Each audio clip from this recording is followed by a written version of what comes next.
All right, let's talk about one of the greatest stories ever told, the lost island of Atlantis. We all know the legend, right? This incredible, advanced civilization that just vanished beneath the waves. It's a mystery that has hooked people for literally thousands of years. A high-tech paradise gone in the blink of an eye. You can see why it's captured our imaginations. But what if the whole thing, the entire story from start to finish, was never actually real?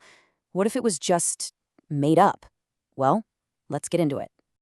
This right here, this single dramatic sentence from the ancient Greek philosopher Plato, this is it. This is the origin story. It's the spark that ignited a legend that's still burning bright today.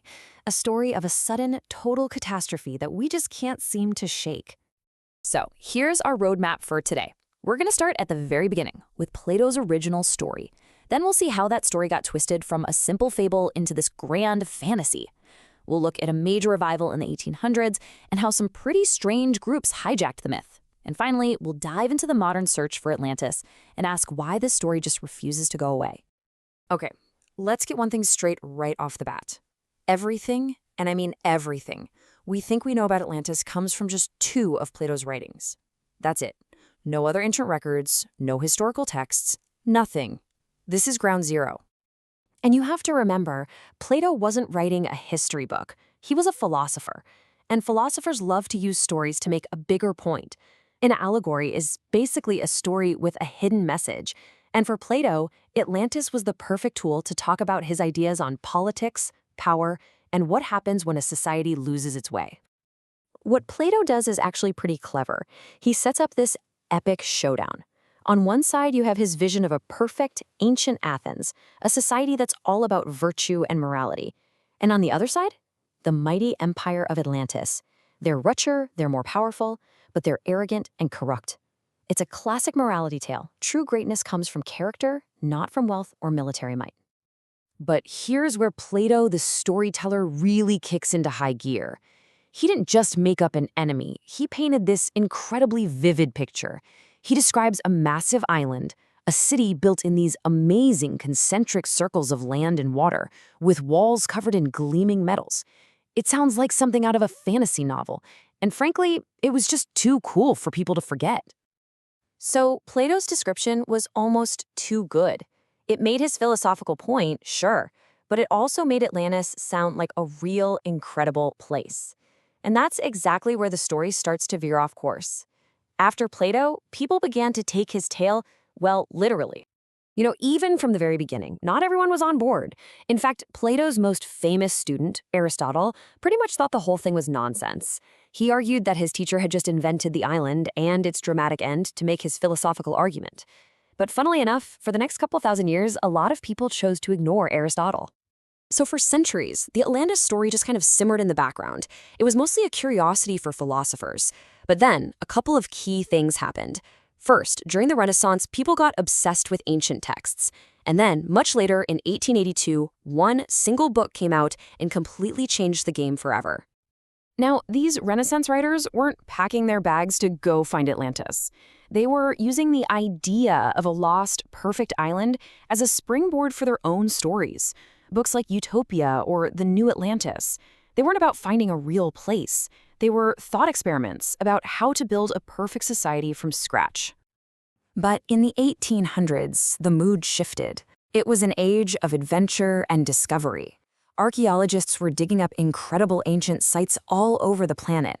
The world was ready, even eager, to believe that Atlantis could have been real. And a man came along who was more than happy to tell them it was. Enter Ignatius Donnelly. This guy, a U.S. congressman and self-taught scholar, took Plato's story and ran with it. His 1882 book, Atlantis, the Antediluvian World, became a massive bestseller. Honestly, he's probably the main reason the Atlantis myth is still so huge today. Donnelly's theories were, to put it mildly, wild. He didn't just say Atlantis was real, he claimed it was the mother culture of all ancient civilizations. Egypt, the Maya, you name it. He connected it to the Garden of Eden and the Great Flood. He basically created a grand unified theory of everything, with Atlantis right at the center. It was pseudoscience, for sure, but man, did people love it. Donnelly's book blew the doors wide open. By treating Atlantis as literal history, he made it a blank canvas for anyone and everyone to project their own ideas onto. And soon, the myth got tangled up with some very strange and sometimes very dangerous movements. The theories that popped up were all over the map. You had spiritual groups like the Theosophists who saw Atlanteans as this super advanced race of spiritual masters. You had psychics like Edgar Cayce, who claimed he could channel the spirits of Atlanteans and talk about their crystal power grids. And then, most disturbingly, you had the Nazis, who twisted the myth to fit their disgusting ideology of an ancient Aryan master race. And so, the Great Treasure Hunt was on, a full-blown global obsession. For the last century or so, explorers, adventurers, and dreamers have scoured every inch of the globe, looking for a city that, remember, likely only ever existed in the pages of a book. I mean, just look at this list. People have claimed to have found Atlantis everywhere. The Greek island of Santorini, which was destroyed by a volcano? Maybe that was it. A weird circular rock formation in the Sahara Desert? Could be Atlantis. Some people even say it's buried under the ice in Antarctica. It just goes to show you how much people want this story to be true. So what does actual modern science have to say?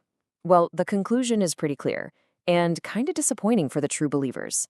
Thanks to our understanding of plate tectonics, we know that continents don't just sink into the ocean, it's a geological impossibility.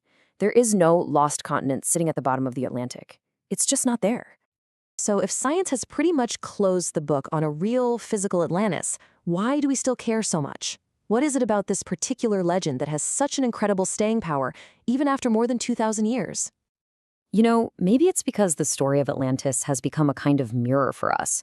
We look into it and see our dreams of a perfect golden age, a paradise we've lost. But we also see our fears, the fear that our own advanced civilization, with all our technology and power, might be just as fragile, and that we too could disappear in a single day and night of misfortune. And that really brings us back to where we started, back to Plato. This quote from scholar Julia Annas really sums it up perfectly. Maybe we miss the entire point when we go hunting for treasure on the ocean floor. Maybe the real story isn't about a lost city. Maybe it's about us, a warning about power, arrogance, and the kind of society we choose to build for ourselves.